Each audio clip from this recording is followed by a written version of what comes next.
across the dance floor in the presence of these scumbags. Very surprised to hear that, all of you? Because I was surprised when I heard this on a local FM radio channel last week. As it turned out, it was an advertisement for some British place that would be screened on Z Cafe later this month. It took me about a minute to then realize that was a very interesting and really a little amusing interpretation of a classic dialogue from a classic movie. Which one was that? For those of you who missed, can you do that in Hindi? Right. For those of you who missed, and for those of you who missed what I said, it was Lady Basante. Do not waltz in front of these scumbags. Last night, it got me thinking that in the context of today's political and language divided environment and context, right? It made a lot of sense to translate all these classic Hindi movies into English before they totally disappeared.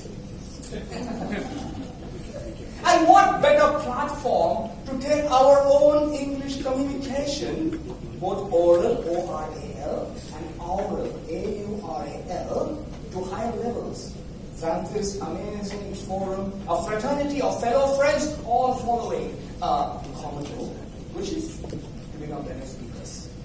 Take our communication skills to the next level. Well, the clock is ticking for your new committee to kick in. And talking about clocks, in the late 80s, and then so sometime in the late 90s last century, from the 1985 to 1995 specifically, for 10 years, I woke up every morning in Japan precisely at 6 a.m. I guess I was very precise because I was in Japan. But every morning for 10 years, ladies and gentlemen, at 6 a.m., my Mickey Mouse clock alarm would go off as my wake-up call until January 17th, 1995, 5:46 a.m. Precisely 14 minutes before Mickey's wake-up call, my bed on the 25th floor of a 25-floor high building started to shake violently up and down as I was just woken up from that huge shock. The building started to sway. First to one side, then to the other. My room was whiplashed. Everything on the right was flung to the left, and everything on the left, including myself, flung to the right. I was face down flat on the floor, facing the tatami mat. Yeah. For several seconds, which seemed like a lifetime, I was in shock. In a daze after the shaking stopped, I stumbled, staggering to my feet, and heard what sounded like a distant voice, which was actually my dad from the adjoining room, say, "It was an earthquake, Jai!" I had to fight the impulse, even in that condition, to respond to my father to say, "Thank you, Dad. I thought it was super fun when we come." That is dance on the rooftop. But I did not say that. Ladies and gentlemen, for 3 months in bitter cold winter in Japan, ensuing that event, we had no running water. No water for cooking, cleaning, bathing, or even for the toilet. No gas for heating. And most importantly, no working elevator to the ground floor for 3 months. Now, every evening, we would be told that we would get a supply of water from a convoy of trucks that would be available at a nearby schoolyard. So my father and I would pick up our plastic buckets and climb down 25 floors by step and shuffle up to a line where there were thousands of the local residents, or mostly Japanese, in freezing cold winter, beating myself and sometimes each other to stay warm. It was the only time in my life where receiving a beating from my father felt good. as we slowly shuffled forward to receive our quota of water, many of the Japanese in the line looked at us and stepped aside and said, please go ahead. Now, obviously, we did not instantly accept that, and we refused in spite of their polite offer. But they insisted and said, no, you are all guests in our country. You need this water more than us.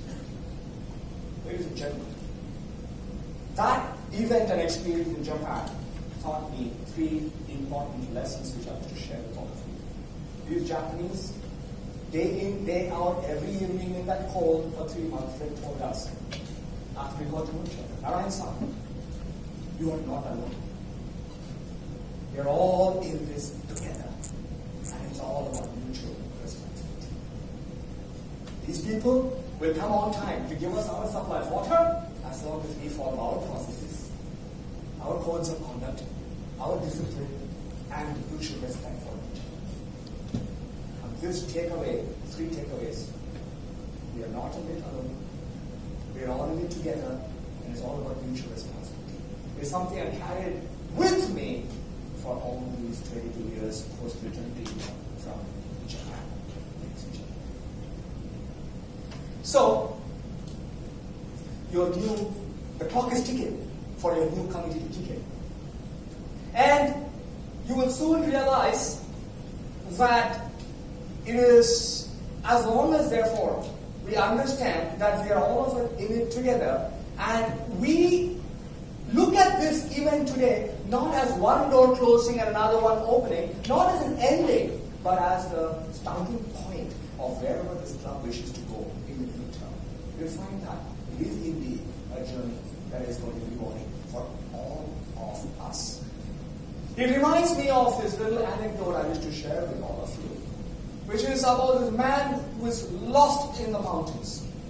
And for several days he is tumbling around the woods, wondering how he could get back, when he spots an old man sitting under a tree, meditating.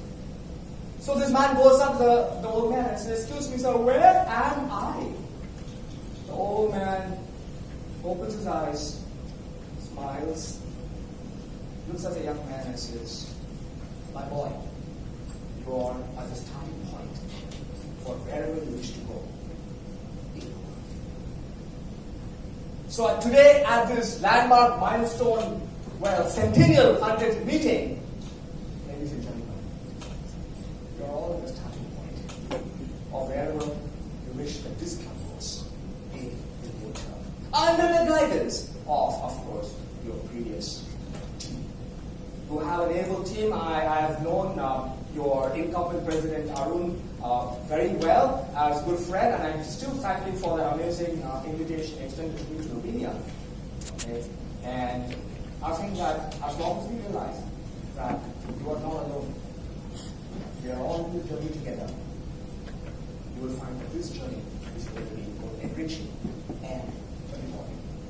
And who knows, one day you can come up, all of you, with your own little twist or scripts in your own English interpretation, which will go something like this.